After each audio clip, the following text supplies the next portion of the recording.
नमस्कार दोस्तों, हरे कृष्णा, राधे राधे। कार्तिक की महीना आने वाले हैं और बहुत ही पवित्र पावन महीना होता है। कार्तिक का कोई एक नियम हमें जरूर लेनी चाहिए। कार्तिक के बहुत सारे नियम हैं, इसके ऊपर डिटेल्स वीडियो चैनल पर है, आप जरूर देखिएगा।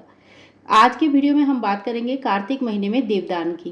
कार्तिक के पूरे महीने में दीपदान की बहुत ज़्यादा महत्व होता है। दीपदान का प्रकृत अर्थ क्या होता है कि जब हम अंधेरे में हम दीपदान करते हैं तो उजाला होता है, यानी कि जो हमारे अज्ञानता है इसे हम दूर करते हैं और ज्ञान का उजाला लेके आते हैं। दीपदान करना अत्यंत श्रेय होते हैं और अपने अपने हिसाब से दीपदान जरूर करनी चाहिए। आज के इस वीडियो में हम जानेंगे कि हम दीपदान कब, कहाँ और कैसे करेंगे और विशेष विशेष त्योहारों में कब और कितने दीपदान हमें करनी चाहिए। तो पूरे वीडियो सुन लीजिएगा, बहुत ही अच्छा वीडियो है, बहुत इन्फॉर्मेटिव है, आगे पूरे महीने में आप लोगों को काम आएगा। तो देखिए, कार्तिक महीने का दीपदान शुरू करते हैं। सबसे पहले घर के मंदिर में दीपदान करनी है, जो कि हम हमेशा रोज करते आए हैं।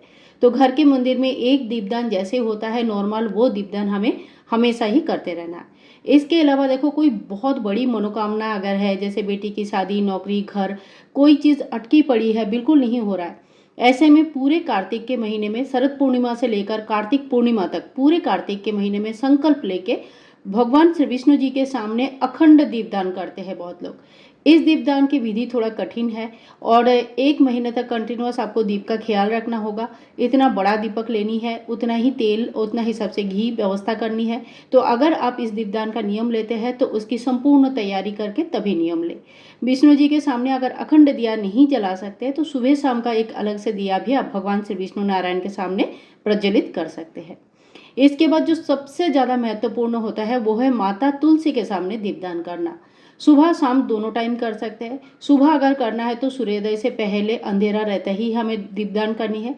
शाम को प्रदोष काल से लेकर शाम गोधूली बेला तक हम दीपदान कर सकते हैं। इसके बाद जो दीपदान होता है वो है आकाश दीपदान, यानी कि खुली जगह पे दीपदान। आप छत पे, बैल्कनी में, खुले आंगन में दीपदान कर सकते हैं। आकाश दीपदान इसे कहते हैं।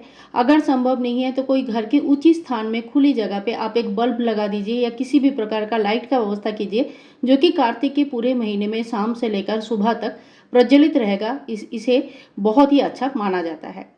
इसके बाद देखिए, आप पितरों के निमित्त पूरे कार्तिक के महीने में घर के बाहर दक्षिण की तरफ मुंह करके, यानी कि साउथ के तरफ फेस करके एक दीपक सरसों का तेल का प्रज्वलित कर सकते हैं। इसे पितरों का पितरों के लिए ये दीपदान किया जाता है, उनके लिए बहुत अच्छा रहता है, मोक्ष प्राप्ति के लिए अच्छा रहता है, पितरों के आशीर्वाद प्राप्ति होते हैं। और खास करके पूरे महीना जब हम पितरों का दीपदान करते हैं तो बहुत हद तक हमारा पितृदोष भी कम हो जाता है। तो ये दीपदान हमें जरूर करनी चाहिए, बहुत अच्छा होता है। नियम लेकर आप पूरे महीने पितरों के लिए दीपदान कर सकते हैं। इसके अलावा कुछ दीपदान ऐसे होते हैं जो आप इनका नियम ले सकते हैं, जैसे गौशाला में दीपदान करना। अगर आपके आसपास कहीं गौशाला है तो आप वहाँ पर जाके दीपदान कर सकते हैं, लेकिन गाय माता से थोड़ा सा दीपक को दूर रखना है। बिल्कुल सामने हमने जलाना नहीं है, ताकि वो डरे नहीं है और कोई विपद ना हो जाए, ठीक है। और कुछ देव वृक्ष होते हैं जिनके इस समय पूजन किया जाता है, जैसे आंवला, केला, पीपल, पथवाड़ी। तो इनके सामने भी आप दीपदान कर सकते हैं। आप चाहे तो छोटे पौधे घर पर लगा सकते हैं गमले में, और सारे पौधों का एक ही साथ पूजा करके एक सिंगल दीपदान भी कर सकते हैं। तो देव वृक्ष में दीपदान करना भी बहुत ज़्यादा महत्व रखता है। इसके बाद हम आते हैं जो त्योहारों का लिस्ट है और उनके हिसाब से हमें कब कितने दीपदान करनी होती है।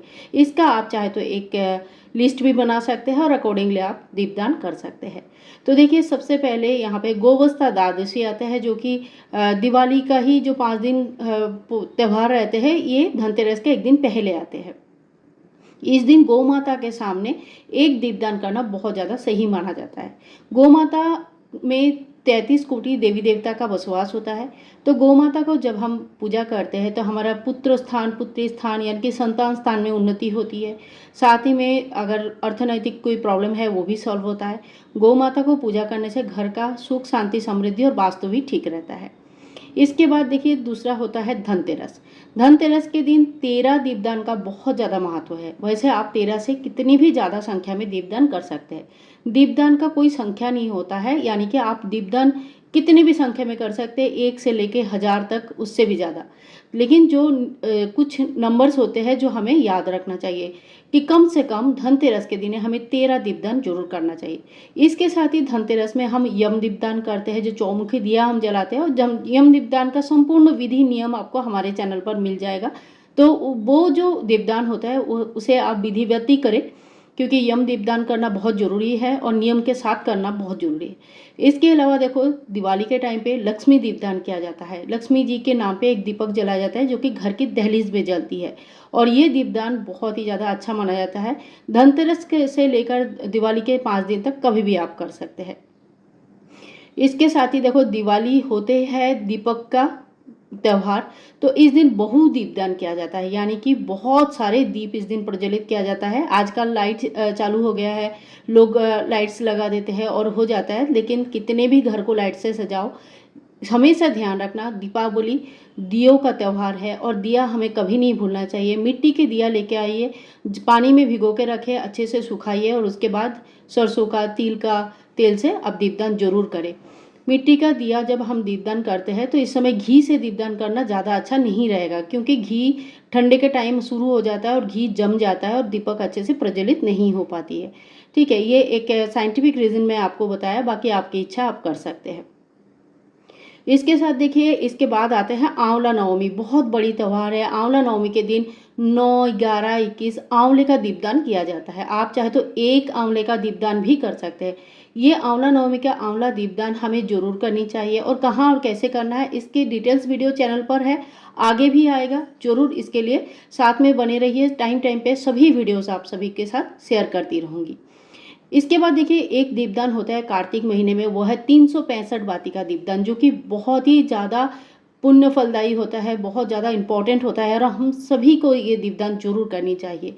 कार्तिक महीने में कभी भी आप 365 बाती का दीपदान तो कर सकते हैं, लेकिन जिस दिन तुलसी विवाह होगा, देवउठनी एकादशी है, पंचभिकु स्टार्ट हो जाएगा, कार्तिक पूर्णिमा के दिन लास्ट दिन, यानी कि ये दिन ऐसे हैं जिसमें हमें 365 बाती के दीपदान जरूर करनी चाहिए। इन दिनों में से कोई एक दिन भी आप कर सकते हैं।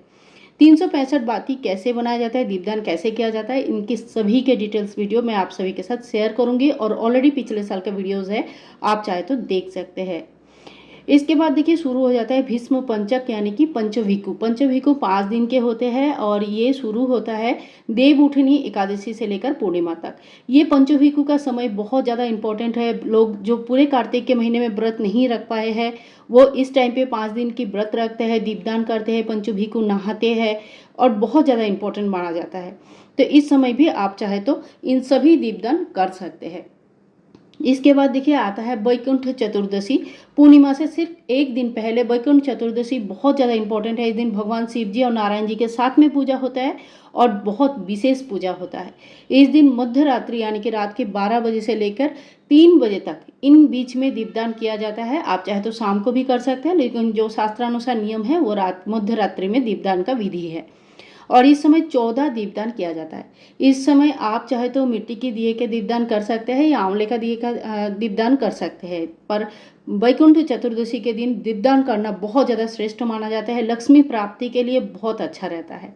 इसके बाद देखिए, लास्ट में आखिरी दिन होता है कार्तिक पूर्णिमा। इस दिन देव दीपावली होते हैं, तो दीपावली की तरह बहु दीपदान आप कर सकते हैं, यानी कि बहुत सारे दीपदान कर सकते हैं। साथ ही में हमें 365 बाती का दीपदान जरूर करनी है। और जो दीपावली मनाएंगे, भगवान का दीपावली कहते हैं ऐसे, तो भगवान के सामने हमें ज़्यादा से ज़्यादा दिया प्रज्वलित करना है। इस दिन गंगा दीपदान भी किया जाता है। अगर आप गंगा में जाकर वहाँ नदी किनारे दीपदान कर सकते हैं तो बहुत अच्छा है, लेकिन अगर संभव नहीं है तो घर पर भी कर सकते हैं।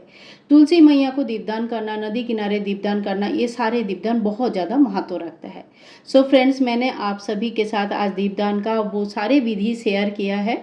आशा करती हूँ कब, कितने और कहाँ दीपदान करनी है इसकी संपूर्ण जानकारी आपको दे पाई हूँ। इसके साथ साथ इन सभी का डिटेल्स वीडियो भी अपलोड करूँगी, समय समय पर जरूर देखते रहिएगा। मिलूंगी नेक्स्ट वीडियो में, तब तक के लिए कार्तिक की बहुत बहुत शुभकामनाएं। फ्रेंड्स, आज की वीडियो अगर पसंद आए तो ज़्यादा से ज़्यादा शेयर कीजिएगा। राधे राधे।